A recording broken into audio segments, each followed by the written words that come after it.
안녕하세요. 이정우입니다. 헨리 조지의 정치경제학 4주차 두 번째 시간을 시작하겠습니다. 저번 시간에 이어서 저번 시간에 그 손문의 삼민주의 중에 민생주의 집권평균이 중국의 지금 개혁개방정책의 50년 토지유장 사용권 제도로 그 의미가 사용되고 있다까지 이야기했습니다. 그 저번 시간에 보면 헨리 조지가 1879년에 진보화 빈곤을 쓰고 뉴욕 시장에 이때 2등을 하셨고, 돌아가실 때는 두 번째 뉴욕 시장에 출마하셨는데 선거 유세 도중에 또 과로하셔가지고 그 뇌출혈인가 과로를 하셔서 돌아가셨습니다. 버나드 쇼는 1889년에 페이비안 협회 강령을 작성했는데 경제 부분, 페이비안 협회 경제 부분에 버나드 쇼가 집필했습니다. 지대 토지로부터 이익은 사회가 가져야 된다. 뭐 이겁니다. 1950년에 톨스토이는 1989년에 소설 부활을 쓰고 했는데 자기 영지에서 실천했습니다. 영지에서 실험했습니다.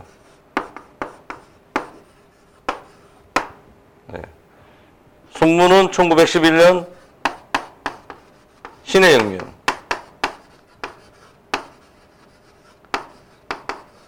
신의 혁명을 성공시켰습니다. 이렇게 보면 그 헨리 조지는 이렇게 선거에 나가셨고 선거. 버나드 쇼는 의회 정치. 톨스토이는 국가 권력을 뭐 어마어마하게 거부했죠. 국가 권력. 그리고 톨스토이가 그 헨리 조지를 만나기 전에 모스코바에 살았습니다. 모스코바에서 빈민가 조사하고 그 헨리 조지 비슷한 경험. 헨리 조지가 뉴욕이죠.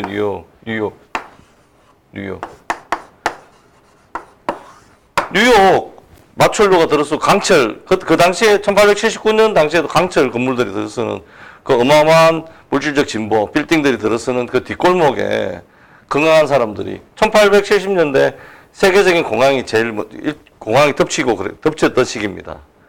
그 모델이 오늘 하려다가 앞에 시간에 말았는데 그 토지 투기가 일어나서 금융 시스템에 마비가 오고 경제 공황이 오는 전형적인 그 사태를 헨리 조지가 설명하고 있습니다. 진보화 빈곤에. 그 당시 1870년대 공황이 왔습니다. 뉴욕에. 톨스토이도 이 헨리 조지를 만나기 직전에 모스코바에 거주했었는데 모스코바에서 그 빈민층 조사도 하게 되고 그 도시에서 그 물질적 진보와 더불어 있는 빈곤을 목격하게 됩니다. 그냥 뭐 지구에서 농사를 짓고 이런 게 아닙니다. 그 인식 체계는 다 있고 그 도시적인 국가적인 개혁은 불가능하다라고 생각했을 수도 있고 또 자기가 할 수 있는 바를 하는 게 실천입니다. 자기가 할 수 있는 바를 하는 거예요. 그래서 영지에서 실험을 하신 거고 자기 생활로. 손문은 혁명가죠. 혁명입니다. 그 중국 동맹의 4대 강령 중에 그 집권 평균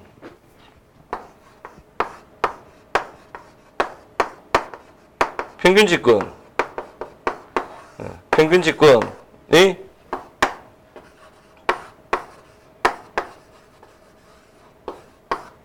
지난행위까지 했습니다. 지난행위.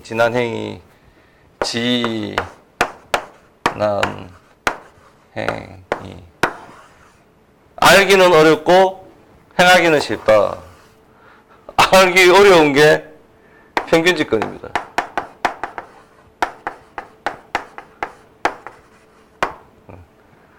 행위는 아는 만큼 행한다 이런 뜻입니다. 평균 집권을 제가 복습 겸 이렇게 생각해 보면 어려운 게 두 가지예요. 두 가지로 볼 수 있습니다.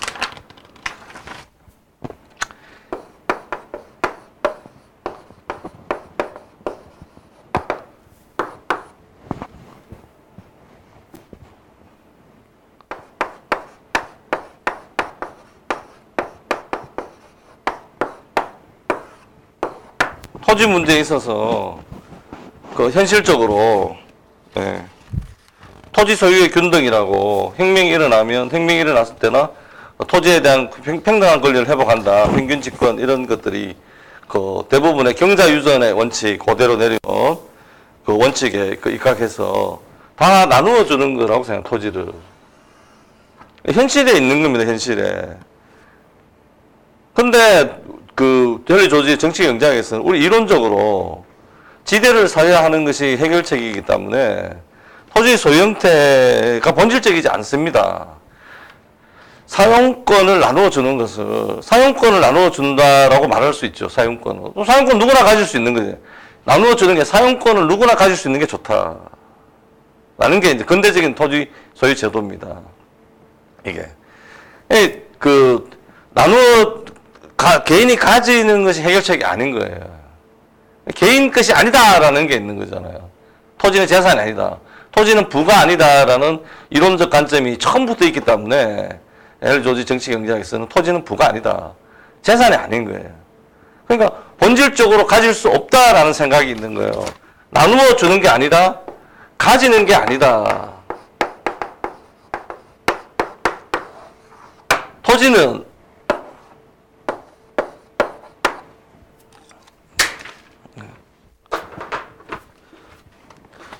가지는 게 아니다라는, 가지는 게 아닌 거예요. 토지는. 그럼 당연히 나눠주는 것도 아니죠. 이론적으로. 깎아주는 것이에요.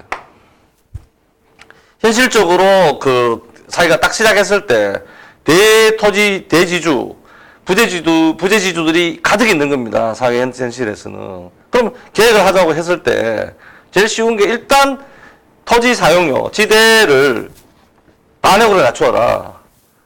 뭐 3분의 1로 낮추어라. 반으로 낮추어라. 뭐 20%를 깎아라. 30%를 깎아라. 뭐 이런 것들이 계획의 욕구가 되는 겁니다. 현실적인 거죠. 현실에 있는 거죠. 깎아주는 것이다. 이거 비슷한 게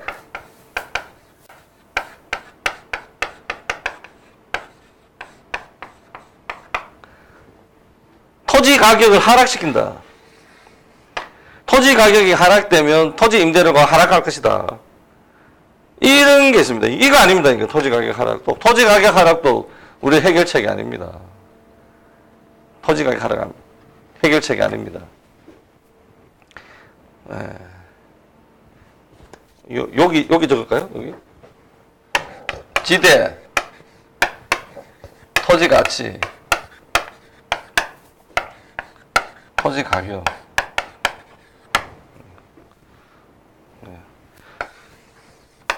지대가 정치 경제학적인 용어이고 토지 가치가 어떻게 보면 중립적인 경제학적인 용어이고 토지 가격 뭐 이런 것들이 다 용어지만 교환 가치라는 게 토지 가치, 토지의 교환 가치라는 뜻이거든요.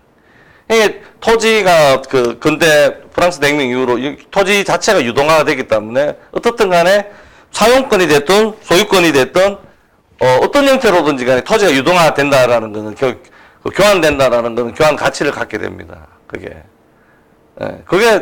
그게 지나치게 돼서 지대 자체를 개인이 다 가져도 된다는 막연한 뭐 토지 사적 소유권 제도는 오래된 제도도 아니고 따져보면 어떤 논리적 근거를 형성하기 힘듭니다. 그냥 뭐 우연히 내가 가졌으니까 내 이름이 토지 등기부 등본에 있으니까 우리 아버지 이름이 있었으니까 뭐 이런 거예요.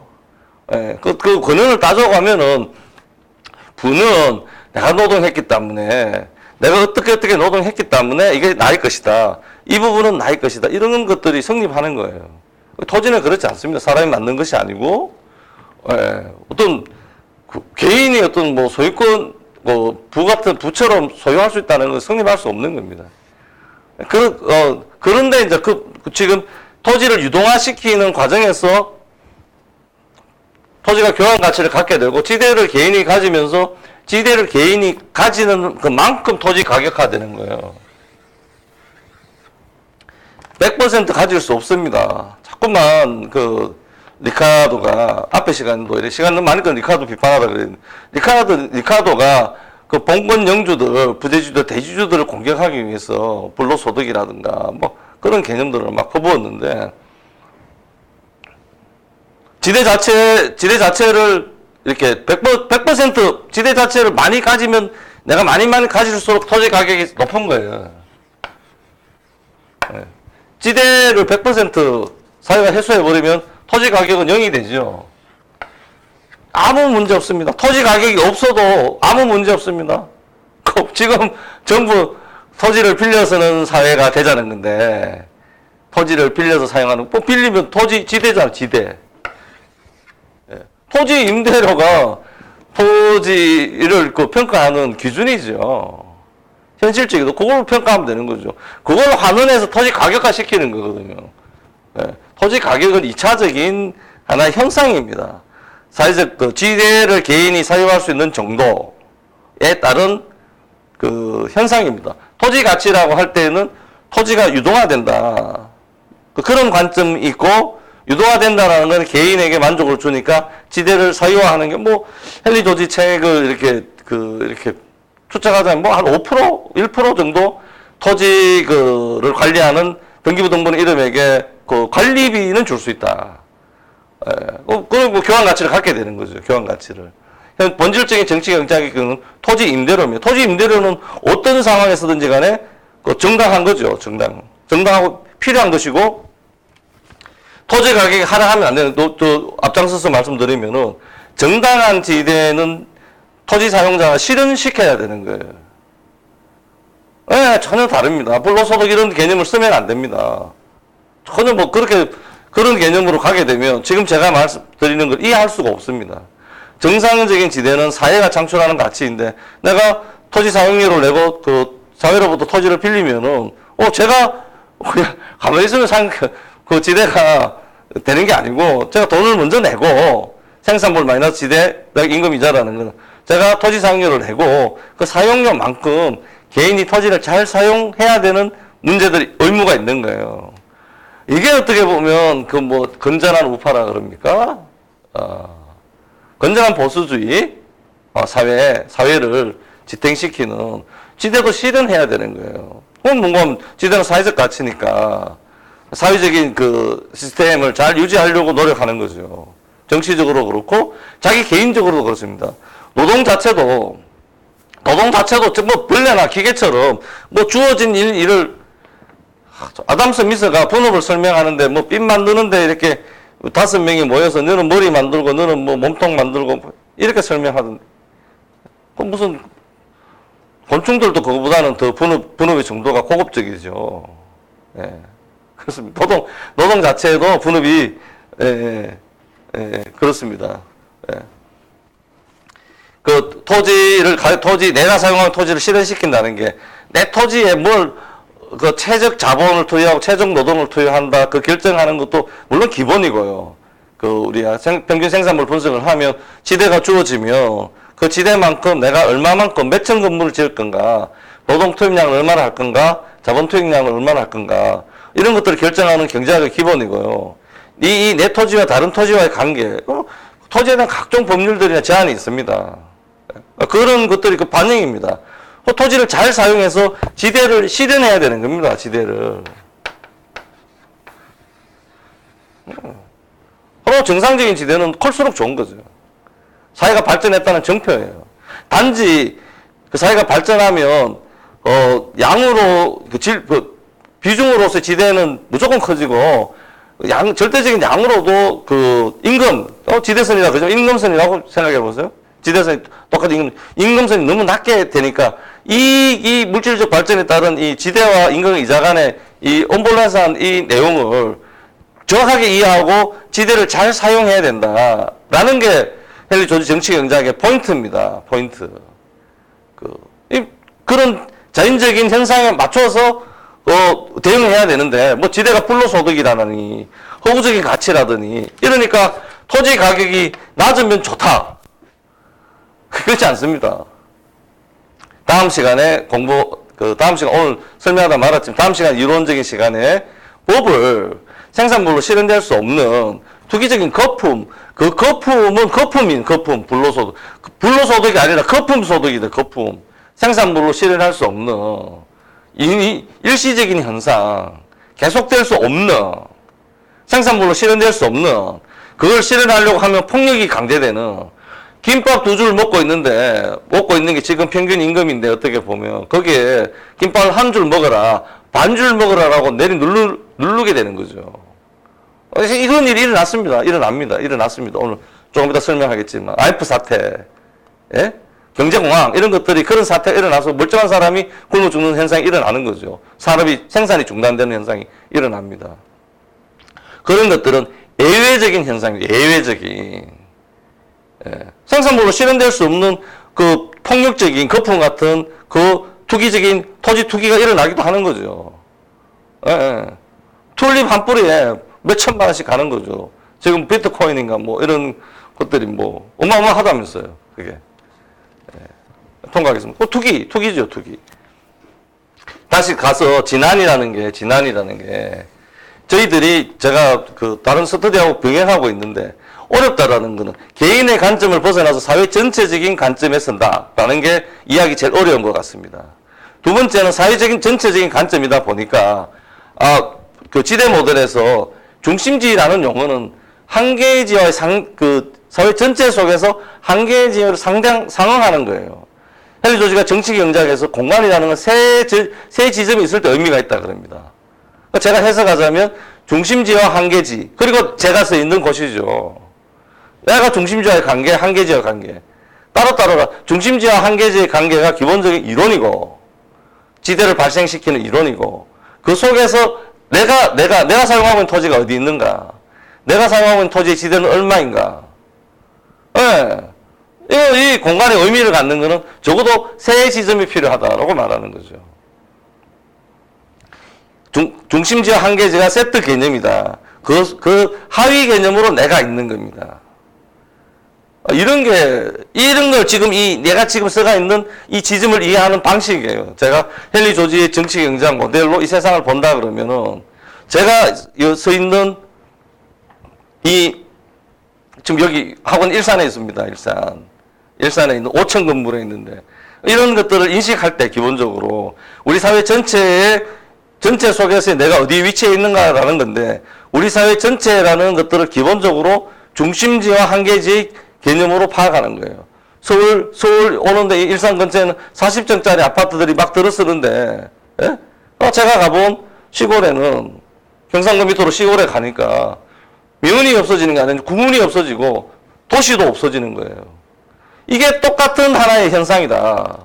서로 물고 물려 있는 현상이라는 그런 것 속에 일상 이렇게 생각하는 겁니다. 예. 이런 입체적인 사고가 어렵다. 해보질 않았다. 처음이다. 그렇습니다. 그런 것들을, 이런 모델을 통해서 파악하는 게 사회학이고 이론입니다. 예. 이게 어려운 것 같아도, 이게 자꾸 사용하게 되고, 또, 이렇게, 사용해서 이렇게 하게 되면, 우리가 뭐 자전거를 탄다든가, 여러 가지 기구들, 뭐 핸드폰 사용 방법을 배운다든가, 이런 것처럼, 익숙해지는 거죠. 그런데 무슨 분업이라는 게 누구는 머리핀 만들고, 누구는 만들고, 그 노동력 한다는 게 무슨, 조그만한 건물에 사람이 5층짜리 건물이 들어서 있는데, 그걸 30층을 지으면 어떨까? 이런 아주 인위적이고 어떤, 기계적이고, 그런 것들로 비유를 하고 있습니다. 그렇게 하는 방식으로는 이해할 수가 없는 거죠. 그래서 그 진안이라는 게 보면 현실적으로 이거는 이제 그 조지스트들이 그 현실을 실천할 때 손문의 사례.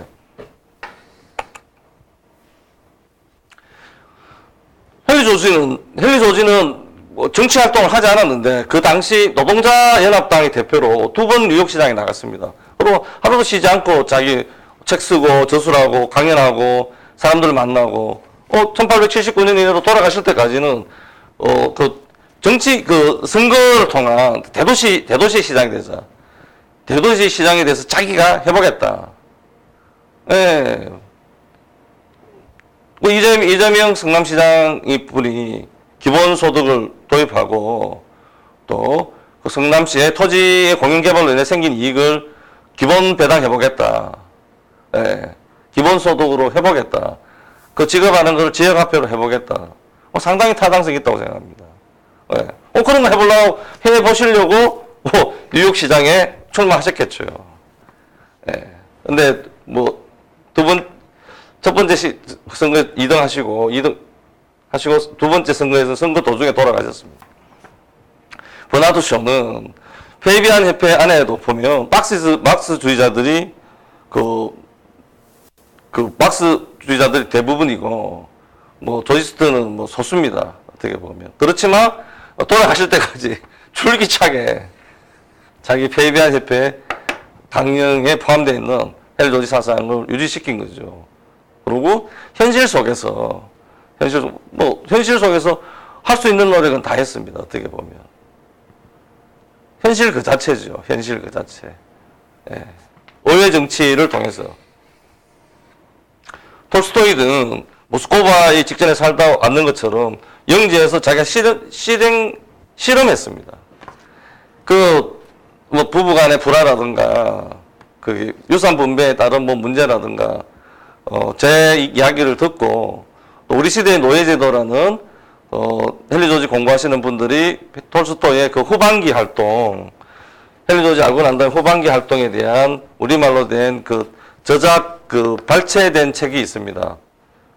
톨스토이의 여러 가지 서간문이라든가 책에서 발췌해서 토지 문제, 헨리 조지 관계에 되는 얇은 책자 하나 있습니다. 우리 시대의 노예제도라고 실험했고, 성문은 삼민주의 신해혁명의 기본 이념입니다. 민주공화국을 건설하자는 것은 세계 보편적인 거잖아요. 만주적인 변발하고 그런 봉건사회를 없애고 근대적인 민주공화국을 만들고 물질적인 발전을 이룩하자. 민생주의의 핵심이 자본절제는 보편적인 것들이고 자연적 독점이 일어나는 대기업 같은 것들은 철도나 이런 것들은 국가나 공기업이 운영하자, 간섭하자라는 거고 핵심적인 부분이 평균 집권인데 이게 진안이라는 거죠. 진안의 내용이 정리해 보니까 당시에 1910년 혁명 시기이나 모든 국가의 혁명 시기 부재지주들이 증가하고 대지주들, 부재지주들이 증가하면서 지대가 인위적으로 높아지는 거죠. 폭력적으로 높아지는 거죠. 정상적인 지대가 아니고 폭력적으로 지대가 높아지는 거죠. 저희들이 지금 공부하고 있는 뼈대 모델은 정상적인 지대가 어떻게 물질적 발전, 사회 상황에서 구성되는가 이걸 하는 겁니다. 지대 공유제 사회가 됐을 때 사용될 수 있는 경제학을 공부하는 겁니다. 기본이. 그걸 기본으로 두고 예외적인 상황에서는 이런 문제가 발생하고 또 이런 예외적인 문제에서 이런 문제가 발생하고 이렇게 이런 구성을 하자는 게 제 생각입니다. 그럼 책도 보면 중간 부분에서 뒷부분으로 가고 앞부분으로 가고 이렇게 되는 거죠. 방대한 평원의 예가 기준입니다. 기준. 모든 모델의 기준입니다. 예. 돌아가서 현실에서 보면 언제든지 부재지주들이 많으니까 부재지주들이 너무 많고 고율의 인위적인 지대가 토지 사용 대가가 형성되어 있기 때문에 부재지주들이 토지 사용자에게 소작인에게 걷는 고율의 지대가 문제인 거죠. 두 가지가 문제인 거죠. 그걸 해결하자는 게 땅을 나누어 달라. 깎아 달라 지대를. 이런 거라는 거죠. 근데 우리 조시들은 해결책의 관점에서 출발하기 때문에 토지는 빌려 쓰는 것이다.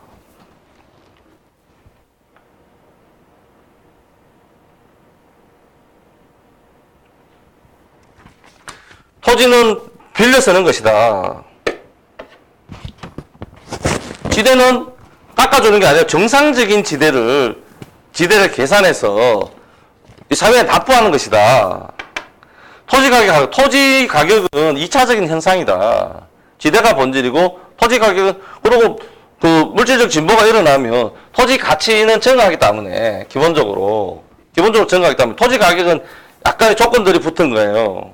토지 가격은 토지 가치라는 중립적인 용어를 쓰는 게 좋습니다. 토지 가치라는 중립적인 용어를 쓰려고 노력하는 게 좋습니다. 지대는 정치 경제학죠. 지대는 사회가 발전하면 근본적으로 증가하기 때문에 토지 가격 자체가 높다 낮다라는 것은 옳다 그러다의 문제가 아닙니다. 전혀 아닙니다.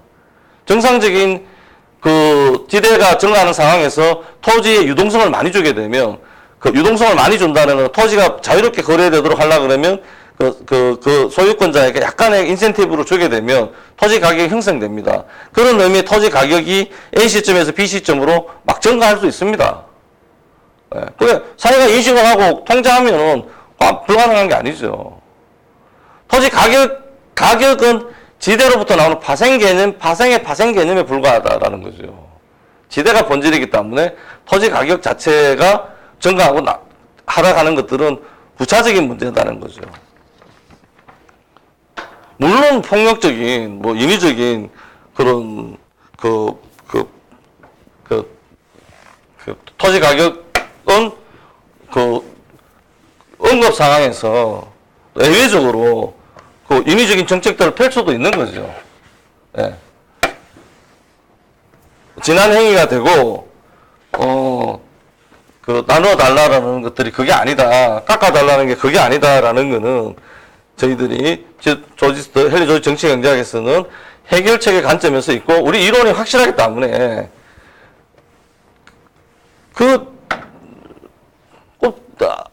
아쉽게 생각하는 거는,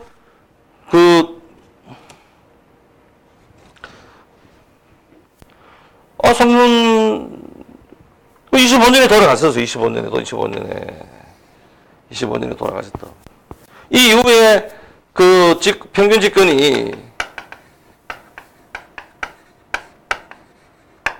중국 동맹에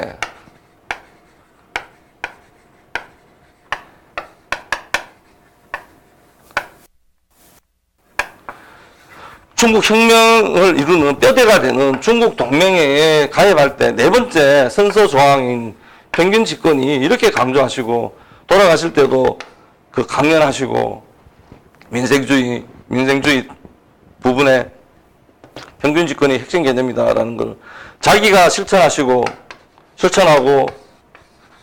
이렇게 했는데 지난이 돼가지고 이 이후에 1900 대만으로 가고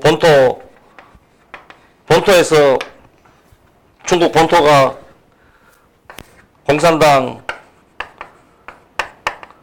국민당, 일본 1930년 이래 일본, 중국 이 대륙이 공산당, 국민당, 일본이 서로 각축했던 거예요. 세 가지 세력이 서로 자기들이 더 합리적인 체제다. 이런 식으로 경쟁했던 거죠, 어떻게 보면. 전쟁 상태이지만. 왜 국민당이 1924년에 국공 확장했던 거는 손문 선생님이 주도해서 모스코바하고 국공 합작을 했던 겁니다. 중국 공산당은 아주 세력이 약했어요. 이 당시로는. 중일 전쟁이 예상되기 때문에 이렇게 했던 거고, 그 이후에 다시 일본이 너무 세력이 커지니까 전쟁 상태에서 국민당하고 공산당이 2차 국공 합작을 하죠. 일본에 대항하기 위해서. 일본은 뭐 도시 위주로 이렇게 했는데, 어쨌든 간에 이 와중에서 평균 집권을 실천하려고 국민당 지배 지역에서는 했는데, 지난 행위야, 지난이에요.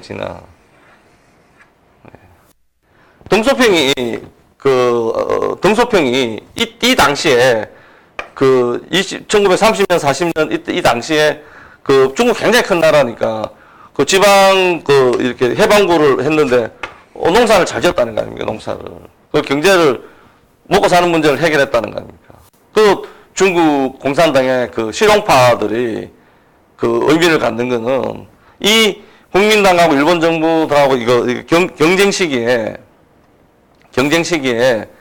자체적인 굶주림을 해결하고 부분별로 이렇게 농촌 경제에 성공을 했다는 거죠. 자신감이 있었던 거죠.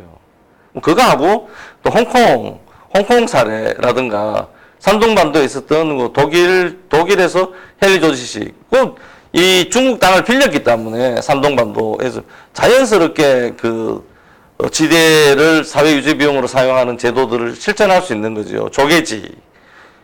독일이 조개지가 넓은 카테고리에서 자연스럽게 지대를 사회유지 비용으로 사용하는 것은 아주 자연스러운 제도입니다. 그냥 아무 생각 없이 사회를 이뤄서 토지 위에서 노동의 자본을 사용하는 사회적 생산을 하게 되면 그 사회적 경비는 자연스럽게 토지 가치의 차이에서 걷게 됩니다. 네, 그게 본질입니다. 걷는 방법을 어떻게 할 것인가 이런 논의들이 있을 수 있는 거죠. 네, 그래서 홍콩 사례나 산둥반도 그쪽에서 그 독일 조계지에서 이루어졌던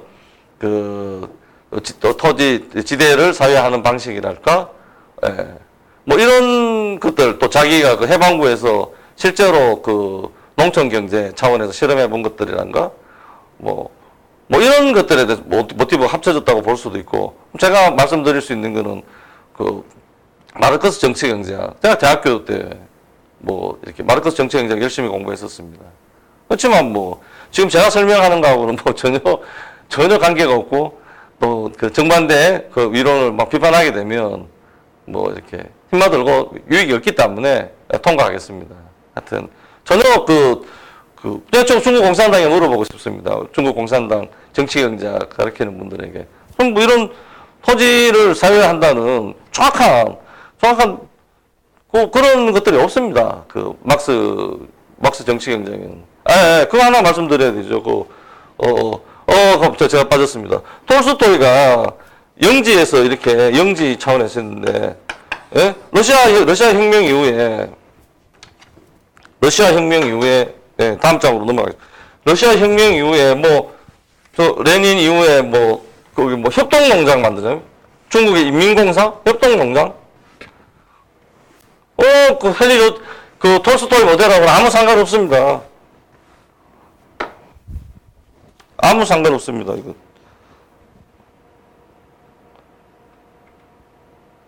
네. 제가 잘 말씀드려야 됩니다, 이거. 정확하게 말해야 됩니다. 톨스토이가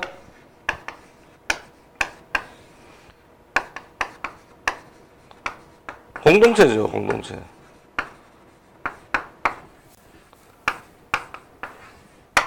네. 톨스토이가 자기 대영지 차원에서 농촌 공동체의 회사 형태를 만들어서 토지를 빌려주는. 당연히 생산수단에 대해서는 우리는 그 자본 자체를 그 임금, 노동자와 자본가가 한쪽에서고 지주가 저쪽에서 있는 거예요. 네, 기본적으로. 그 나쁜 뜻도 아닙니다. 지주는 사회고, 사람은 내가 노동자이기도 자본가이기도. 언제나 보통 사람들은 다 자본가고, 스마트폰 사용하고, 자동차 사용하고, TV 사용하고, 냉장고 사용하고, 지금도 뭐 이런 여러 가지 것들이 다 이게 자본이잖아요. 제가 사용하고 있잖아요. 자본가죠, 자본가. 노동하니까 노동자고, 토지는 빌려서 쓰고, 이런 기본 개념을 갖고 있기 때문에, 그 자연적 독점, 자본 절제라든가, 되게 그런 그 철도랑, 고속도로랑, 항공망, 이런 것들은 국가 차원에서, 사회 공동체 차원에서 운영해야 되는 이런 것들이지, 기본적으로 자본은 개인의 것입니다. 그걸 뭐 공유화한다, 사회화한다라는 거는 그건 뭐 출발부터 없습니다, 우리는. 그게 이런 거예요, 이게 모델이라고.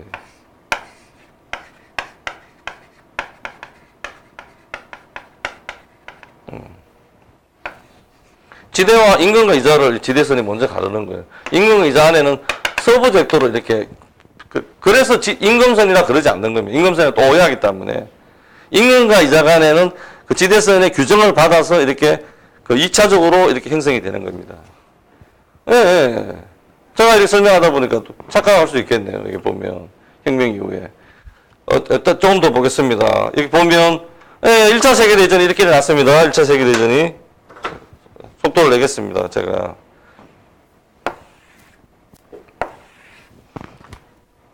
1차 세계대전이 일어나고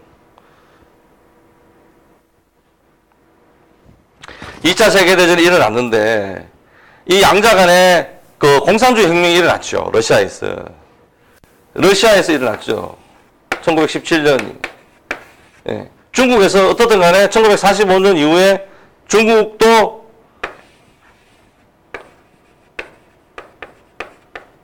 공산주의 정권에 들어섰습니다. 예. 미국과 영국은 1차 세계대전, 2차 세계대전의 전선국이죠. 독일이 뭐 중간에 끼었는데. 그럼 그거는 아주 곁다리니까 나중에 설명하도록 하겠습니다. 뭐 이게 더 세부적인 우리들 세계관을 적용하면 뭐 다른 각도들이 나오겠지만 굉장히 위험합니다. 나치에 대한 분석, 국가사회주의 분석하는 거는 뭐 저희들 또 조시스트하고 전혀 상관없습니다. 하여튼 현실은 미국과 영국은 이런 그냥 의회나 정상적인 정치 체제를 가져갔고 러시아하고 중국은 공산주의 막시스트들이 승리했습니다. 그거 제가 등기부등본을 나눠주는 거예요. 우리 톨스토이나 선물 우리는 절대 안 되는 거죠. 아까 해결책 자체가 우리 빌려 쓰는 거죠. 빌려 쓰는 거. 예, 빌려 쓰는 겁니다. 그렇습니다. 우리나라의 진도를 좀 나가겠습니다. 우리나라 보면 이런 와중에서 이 이후에 공산주의 정권이 다 무너지죠. 다음 장에 있습니다. 다음에 설명하고 이게 물결의 파도가 싹 왔다가 이렇게 가는 거예요. 여기는 그대로 이렇게 기본적으로 이렇게 왔다 그러면은 중국과 러시아는 우리가 이렇게 초기에 이렇게 했습니다. 했습니다. 하여튼 다 아는 사실이에요. 지금은 아무도 모르지만 톨스토이는 25년간 하루도 쉬지 않고 글었었기 때문에 러시아의 앞날이 어떻게 해야 된다는 것에 대해서 무지무지한 글을 쓰고 활동을 많이 하셨습니다. 그 실현 정책 중에 하나가 지대를 사유화하는 방식이 생산에 피해를 주지 않고 현실적으로나 이상적으로나 가장 합리적인 계획이다라고 주장하신 거지요. 설명하신 거죠. 러시아 전체의 그 현실 속에서 그 전쟁이 예상되는 상황에서 노력하신 거고 선문도 마찬가지입니다. 선문 선생님도 마찬가지입니다. 최선을 다했는데 그렇거나 이 와중에서 1917년에 공산주의 정권이 들어서고 막시스트 경제체제가 성립하고 중국도 1940년대 이후에 공산주의 정권이 들어서게 됩니다. 이때 우리나라와 관계를 조금 들여다보겠습니다. 우리나라는 한국은 1905년에 일제열사의학이 이루어지고 1910년에 강제 합병이 됩니다. 일본은 명치유신 이래서 근대적인 토지 소유권 제도를 받은 두 가지 측면에서 볼 수 있습니다. 일본이 토지를 유동한다.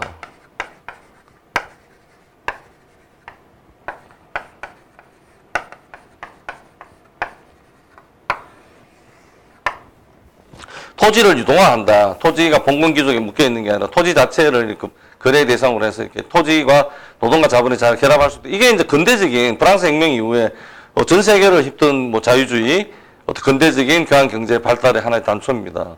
근데 거기 숨어 들어가 있는 게 뭔가 하면 지대를 일본은 제국주의죠. 일본은 제국주의죠. 명치왕이 영국과 비슷한 제도를 가졌지만 토지가 왕의 소유지만 군벌들이나 대기업들이나 새로운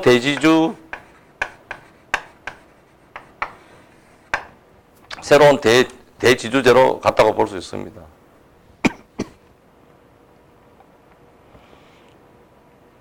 지대가 사회화되는 율이 높느냐 낮느냐 이런 걸로 사회 건강한 정도를 살펴볼 수 있는 것입니다. 하여튼 일본은 이런 체제를 가졌는데 이런 체제를 토지조사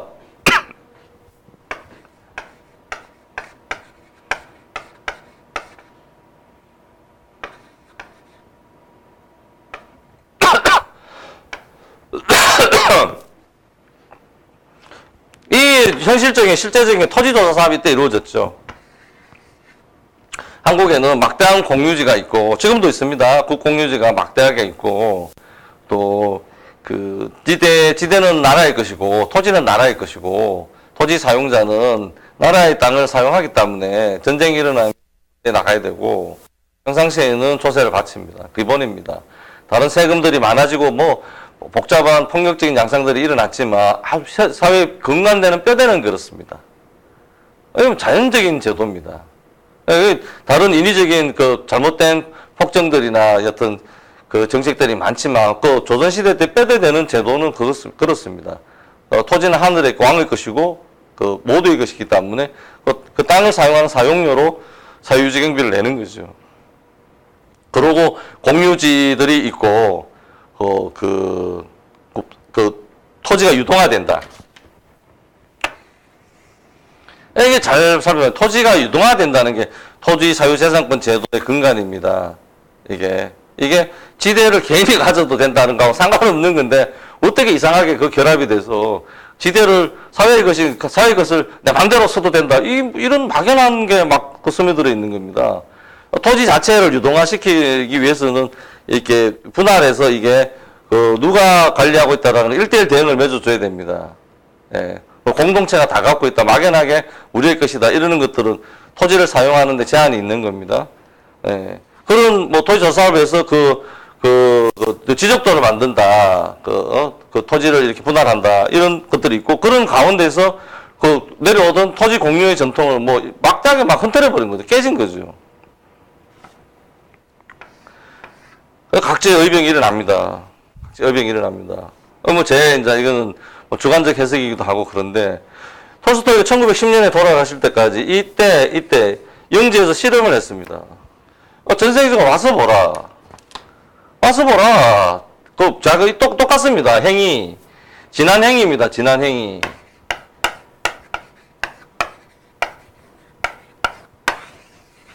알기 어렵다는 겁니다. 지금 헨리 조지 정치경제학 제가 열심히 설명하려고 하는데 알기가 어렵대요.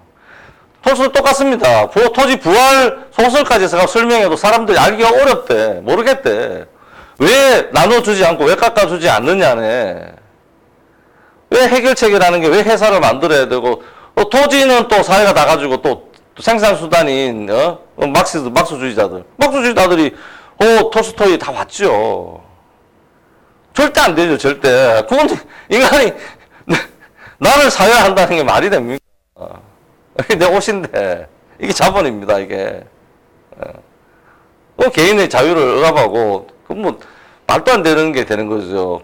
이 사회 자체의 근간을 흔드는 거예요. 자유로운 개인들이 이렇게 서로 어소시에이션 결합하는 것들이 사회인데 사람의 그 자체의 그 특징을 노동을 억압하는 거는 사회 자체를 무너뜨리기 때문에 그 자본을 이렇게 사유한다. 큰 도로나 철도망 이런 건 예외적인 겁니다.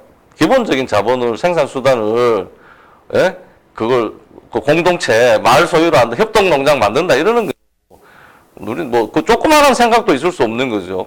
거꾸로 가는 거죠. 원시 사회로 가는 거다. 이렇게 생각하기 때문에 되지 않습니다. 그래서 적극적으로 글도 많이 쓰시고 와서 보라 그랬는데 일본 사람들, 중국 사람 지식인들, 한국 사람들 많이 갔습니다. 많이 가고 영향을 받았습니다. 일본을 통해서도 그렇고. 1919년에 3.1운동이 일어났는데 어마어마한 사건이죠. 전 세계적으로.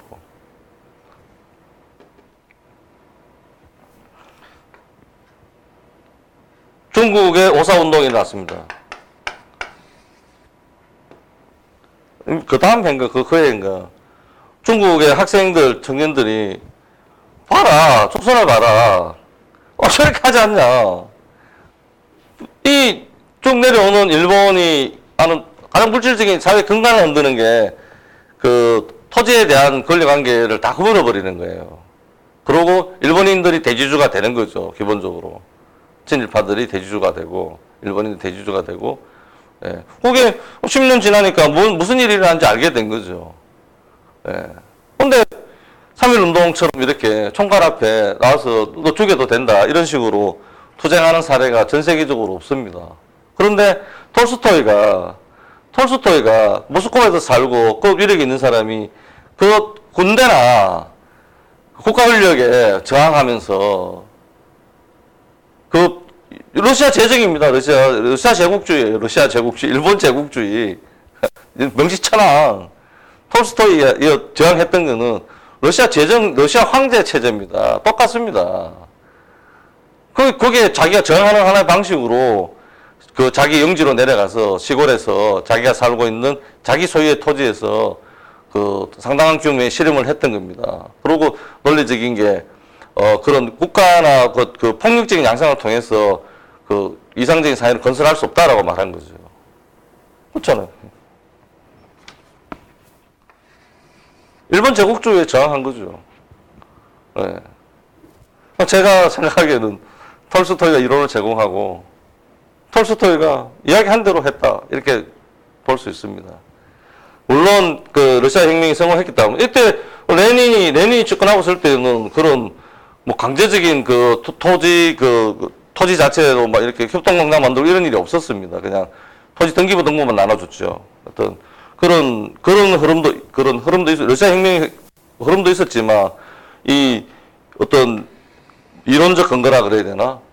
사람은 어떻게 살아? 뭐가 진리고 뭐가 진리가 아니냐? 이 토지조사 사업 일본이 하려고 하는 그런 것들이 아니다라고 하는 게 토지 소설 부활의 내용이고, 제가 톨스토이가 조지스트다, 헨리 조지의 사상을 따라갔다는 사람이라는 겁니다. 예. 좀 이렇게 극단적인 해석 같지만 그 3.1 운동은 세계적인 사건입니다. 세계적인 사건이었습니다. 예, 그래서 중국에 오사운동이 일어나고 송문이 위로부터의 혁명만을 추구했었는데 그 북경에서 학생들이나 지식인들이 일어나니까 그렇지 않구나. 진짜 중국이 그 근대적인 잘 사는 나라 만들 수 있겠구나. 이렇게 해서 더더구나 자신감을 갖고 1924년에 모스크바까지 그 협력해서 하게 된 겁니다. 저는 그렇게 생각하고 있습니다. 예. 좀 더 나가면, 예, 여기까지 하고,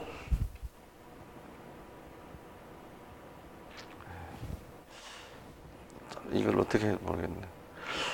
남한의 토지개혁까지 하겠습니다. 남한의 토지개혁까지 하겠습니다. 아니, 공산주의 정권이 들었었는데, 이렇게, 이 어떤 세계사적인 흐름에 의해서 이제 일본이 패망하게 된 거예요. 제국주의가, 독일과 일본 제국주의가 패망하게 된 거예요. 양대 세력이 있잖아요, 양대 세력. 미국과 영국, 러시아와 중국, 공산화된 러시아, 중국과 이렇게 양대 세력이, 원래 세 가지 세력이죠, 세 가지 세력. 독일 제국주의, 일본 제국주의. 이 대결했는데 결국에는 이제 그 제국주의 세력이 이렇게 패퇴하게 되고 이 와중에서 중국에서 공산주의 정권이 들어서는데 모택동이 경자유전의 원칙에 의해서 등기부 등본을 나눠주는 게 성공했고, 국민당 정부가 아까 지난 행위 사용권을 그냥 나눠주면 되는데, 제가 생각하기에는 사용권만 나눠주면 되는데 그 농민들이 원하는 대로 토지 소유권을 나눠주는 거는 우리 이론에는 절대 안 되거든요. 민생주의의 평균 집권에 들어가지 않으니까. 어떤 뭐 여러 가지 각축들이 있었겠죠. 그래서 여하튼 뭐 대만으로 쫓겨가게 되고 중국은 공산주의 정권이 됐습니다. 북한이 이 러시아하고 이렇게 해서 김일성 이렇게 해서 1946년에 저는 48년인지 아닐까요? 1946년 한 달 만에 무상몰수 무상분배에 토지 등기부 등본 나눠주는 형식으로 한 달 만에 토지개혁했어요. 중국 전역에서 성공한 거니까 그걸 배워와가지고 북한에도 한 거죠.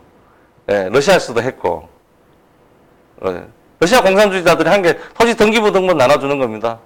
예, 막스 이론하고 아무 상관없는 겁니다. 그럼 대중이 원하는 대로 한 거죠. 제가 보기에 그렇습니다. 그런데 사회 유지 경비를 마련해야 되니까 현물세가 25%입니다. 현물세. 북한에서 현물세 25% 한 달만 했습니다. 러시아에서 됐고 이겼고 중국에서도 이겼고 다 증명된 거예요. 예? 북한에서도 증명돼서 한 달 만에 북한 전역을 뭐 큰 거 없이 이렇게 지주들은 또 남한으로 이렇게 잘 가시라고 이렇게 통행료 받고 이렇게 다 내버리는 필요 없다. 남한으로 가시러. 잡아 죽이기는 그런 거 없습니다. 그건 아주 예외적인 상황이고 그런 거 없습니다.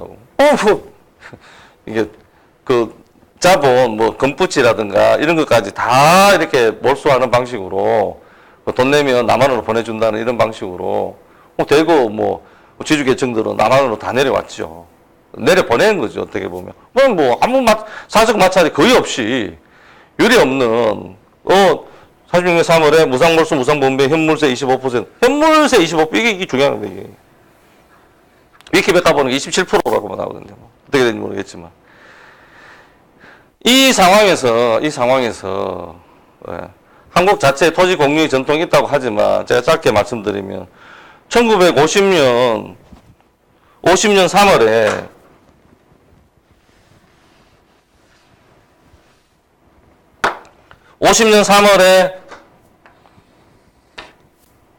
남한에서 토지개혁이 이루어졌습니다. 중국에서 뭐 이래가지고 중국 그 국민당 정부가 대만으로 다 쫓겨가는 거 봤잖아요. 남한의 지주들이. 예, 러시아 상황도 다 봤잖아요. 예. 어쩔 수 없이 어떻게 보면. 그리고 경자유전의 원칙, 우리 재헌주의 헌법에 경자유전의 원칙 들어가 있습니다. 대단한 헌법입니다. 예. 지금도 그 헌법의 정신이 없어진 게 아닙니다. 지금은 그것들이 또 흡수돼가지고 다른 조항으로 바뀌어져 있죠. 예. 이 상태에서, 또 하나 더 있습니다. 제가 하나만 더 말씀드리면. 대만하고 한국하고 북한이 토지개혁에 성공했는데, 그 일본 제국주의 영향이 있습니다. 일본 사람들이 얼마나 와서 수탈을 많이 하고 대주주 역할을 했기에 그 사람들이 2차 세계대전에 져가지고, 일제가 디스되는 바람에, 예? 대만이 일본 식민지입니다. 북한하고 남한이 일본 식민지입니다. 일본 제국주의 식민지입니다. 을사늑약이 된, 을사늑약. 강제로 당했던 만큼 그 폭력적인 세력이 나가니까 토지개혁을 하기에는 더더구나 좋은 조건이 제시된 겁니다. 역사라는 게 이런 겁니다. 언제나 현실을 냉정하게 보면, 그게 다 어떻게, 유리함이 될 수 있는 겁니다.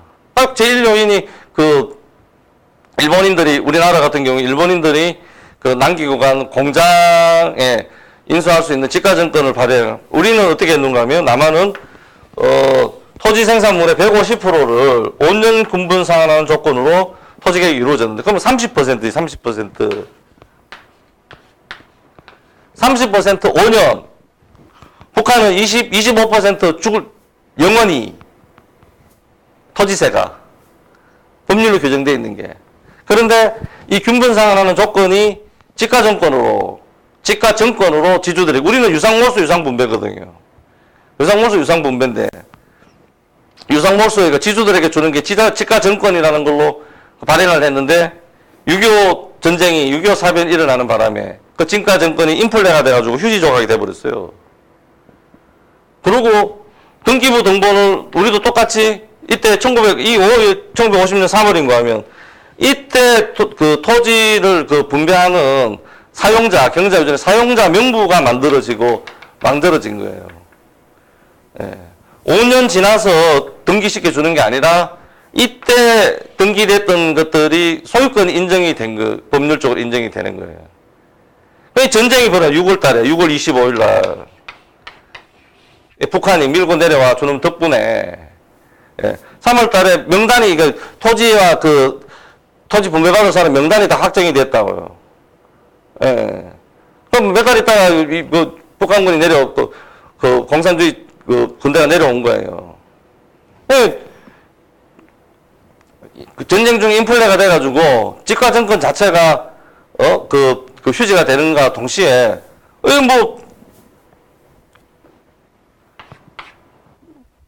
이게 상황이 언제까지 된지도 모르죠, 지금. 어떻게 된지. 아직도 돈 내야 되는 사람도 있을지 모르겠습니다. 아직까지. 지금까지도 그 정산을 다 못하신 분들이 많이 있을 걸로 생각합니다. 예? 그러면 사회적으로,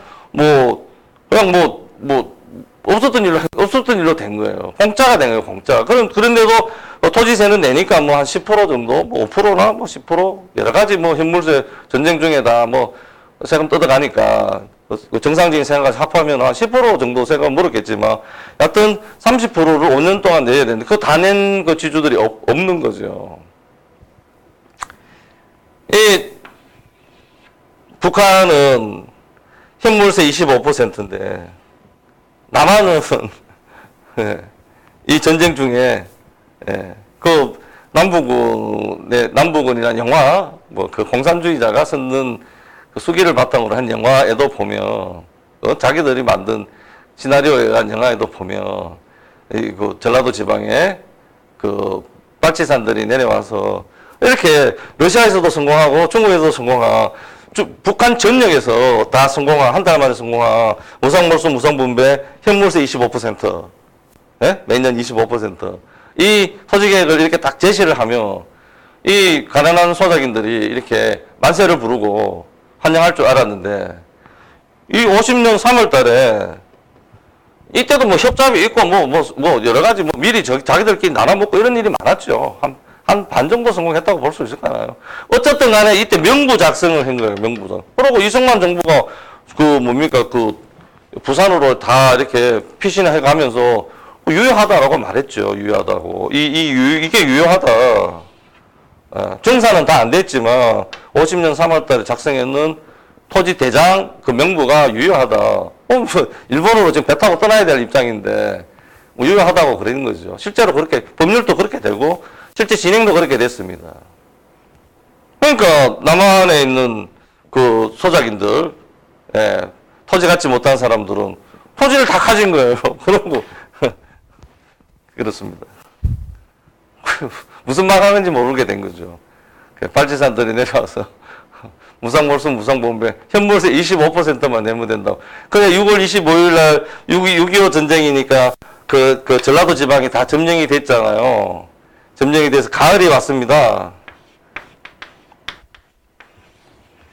가을이 돼서 추수를 하게 된 전라도 지방의 곡장지대에 너무 그 북한에서 내려온 사람들 이렇게 정직하고 원리 원칙대로 하기 때문에 나달 하나하나까지 해서 25%를 절대 넘지 않게, 제가 뭐, 계획하는 게 아닙니다. 25%를 안 넘으려고.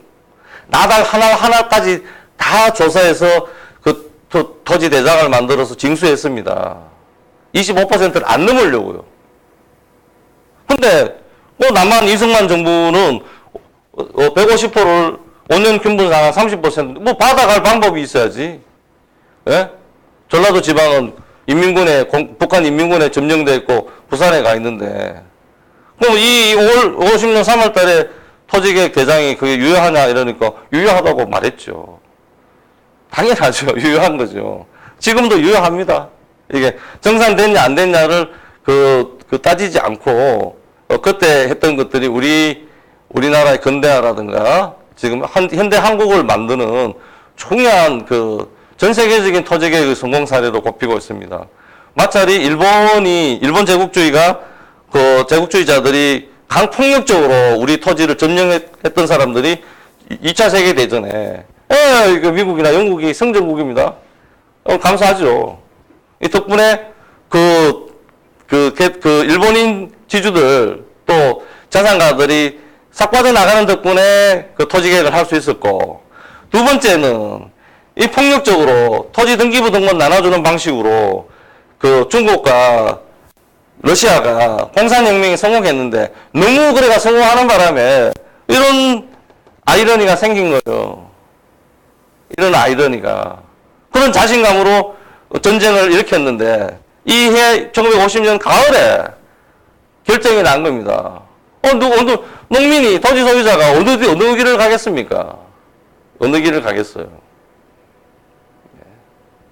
어떻든 간에 경제유전의 원칙이 적용되는 토지를 사용하는 사람이 토지를 갖게 되는 토지개혁이 남한에서 1950년 3월 달에 또 마르크시스트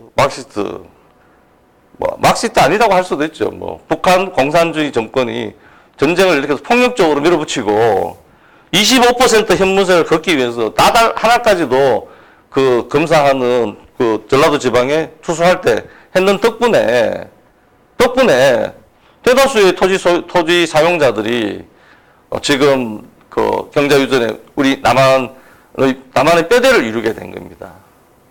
예. 두 번째, 오늘 두 번째 시간은 여기까지 하고 다음 시간에, 다음 주에 하겠습니다. 다음 주에, 이 이후에 벌어진, 1950년 이후에 벌어진, 우리나라, 오늘에 이르기까지의 토지에 관련되는, 지대 공유 사상의 실천이랄까, 이런 부분들을 나머지 설명하도록 하겠습니다. 5주째는, 토지 투기나, 물질적 진보에 의한, 경제공황이 오는 지대 모델의 급변적인 변동하고 남아있는 우리나라에서의 토지 공유 사상, 지대 공유 사상의 실천 사례에 대해서 다음 주에 설명하도록 하겠습니다. 여기까지 하겠습니다. 감사합니다.